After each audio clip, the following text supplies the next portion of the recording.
কোন এক শুভাকাঙ্ক্ষী কমেন্টস করছেন, আসসালামু আলাইকুম আপু, আমি অবিবাহিত, আমি হস্তমৈথুন ছাড়তে পারছি না, এখন কি করণীয়? বা হস্তমৈথুনের কারণে যৌনাঙ্গের কোনো সমস্যা হবে কি, অর্থাৎ যৌন লিঙ্গের কোনো সমস্যা হবে কি, এমন কমেন্টসটা আসছে। দেশের এবং প্রবাসের ভাই বোনদের প্রতি সালাম। আসসালামু আলাইকুম, আমি প্রভাষক ডাক্তার রিক্তা পারভিন, হোমিওপ্যাথি এবং আয়ুর্বেদিক চিকিৎসক। যে কমেন্টসটা হুবহু কিন্তু অনেকেই করে থাকে যে আমি হস্তমৈথুন ছাড়তে পারছি না, এভাবে হস্তমৈথুন করলে লিঙ্গের কোনো ক্ষতি হবে কিনা।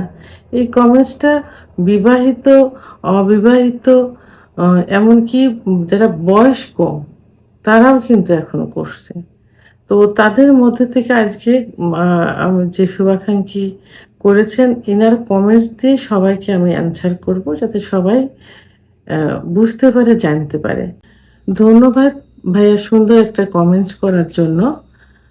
তো আপনি যেহেতু অবিবাহিত, সাধারণত যারা অবিবাহিত থাকে তারা হস্তমৈথুনের মাধ্যমে যে যৌন আকাঙ্ক্ষাটা পূরণ করে থাকে।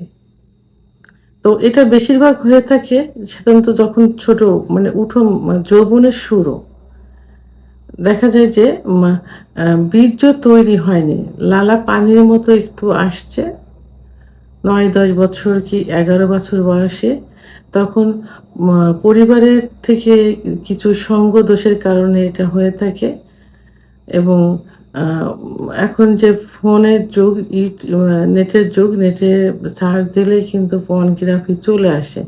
এভাবে পর্যায়কাল যারা ছোট থেকে একেবারে তারা সঙ্গদোষে এটা হয়ে থাকে। আবার কখনো দেখা যায় যে লিঙ্গে একটু চুলকাচ্ছে, সেখান থেকে একটু পানি আসছে, একটু শুক লাগছে, সেখান থেকেই শুরু হয়।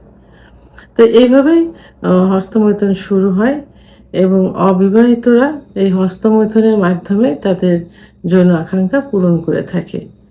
তো প্রথমে আমি বলবো যে হস্তমৈথুন ইসলামের দৃষ্টিতে সম্পূর্ণ নিষিদ্ধ এবং কবিরা গুনাহ।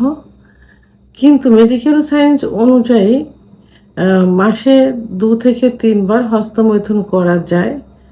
সেটা খুব আলতোভাবে অলিভ অয়েল অথবা নারিকেলের তেল নিয়ে খুব আলতোভাবে হস্তমৈথুন করা যায়, যেন শিরায় কোনো প্রেশার না পড়ে। কারণ লিঙ্গের মধ্যে কোনো হাড় নেই, আছে শুধু মাংস আর রক্তনালী। যে রক্তনালীর ভিতর দিয়ে রক্ত সঞ্চালিত হয়, যার কারণে লিঙ্গ সতেজ থাকে, মোটা হয়, লম্বা হয়, এই রক্ত চলাচলের কারণে। কিন্তু যদি এইভাবে হস্তমৈথুন নিয়মিত করা যায় এবং হস্তমৈথুনকে যদি নেশায় পরিণত করা যায়, তাহলে কিন্তু এই শিরাগুলো সংকুচিত হয়ে যাবে।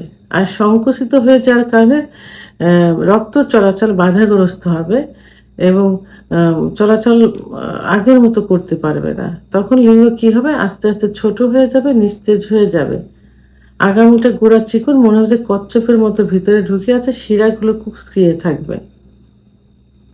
এটা হস্তমৈথুন করার কারণে এটা হয়ে থাকে। আর এই হস্তমৈথুন যখন নেশায় পরিণত হয়ে যায়, তখন কিন্তু কোনোভাবেই ছাড়া সম্ভব না। তো এর জন্য কি করতে হবে, অবশ্যই নিজেকে কন্ট্রোল করতে হবে। যদি মুসলমান হয়ে থাকেন, মুসলিম রীতিনীতিগুলো মেনে চলতে হবে, 5 ওয়াক্ত নামাজ পড়ার চেষ্টা করতে হবে, পাক পবিত্র অবস্থায় থাকতে হবে। এরপরেও যদি কন্ট্রোল না হয়, তাহলে অবশ্যই একজন অভিজ্ঞ সম্পন্ন রেজিস্টারকৃত হোমিওপ্যাথি ডাক্তারের শরণাপন্ন হতে হবে।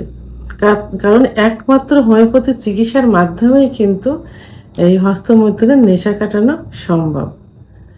তাহলে এইটা করতে হবে। এবং পরবর্তীতে আরেক যে প্রশ্নটা আসছে যে যৌন লিঙ্গের কোনো সমস্যা হবে কিনা, আমি যে কথাগুলো বললাম অবশ্যই আপনি বুঝতে পেরেছেন যে এর ভাবে ফলটা কি।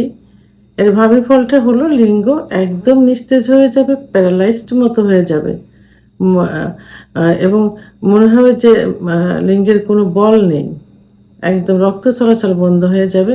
সহবাসের ইচ্ছা হবে বাট লিঙ্গ উত্থান হবে না, লিঙ্গ দাঁড়াবে না এবং আগামোটা গোড়া চিকন শিরাগুলো ভেসে থাকা, আঁকাবাঁকা হয়ে যাওয়া, নিস্তেজ অবস্থায় মনে হবে যে কচ্ছপের মতো ভিতরে ঢুকে গেছে। এইটা মনে হবে। যে কারণে শত ইচ্ছা থাকা সত্ত্বেও সহবাসে লিপ্ত হওয়া সম্ভব হবে না। তো ভিডিওটি সম্পর্কে যদি কোনো মতামত থেকে থাকে অবশ্যই কমেন্টসের মাধ্যমে জানাবেন। আর ভিডিওটি ভালো লাগলে লাইক, কমেন্ট, সাবস্ক্রাইব করে আমার সঙ্গে থাকুন। আল্লাহ হাফেজ।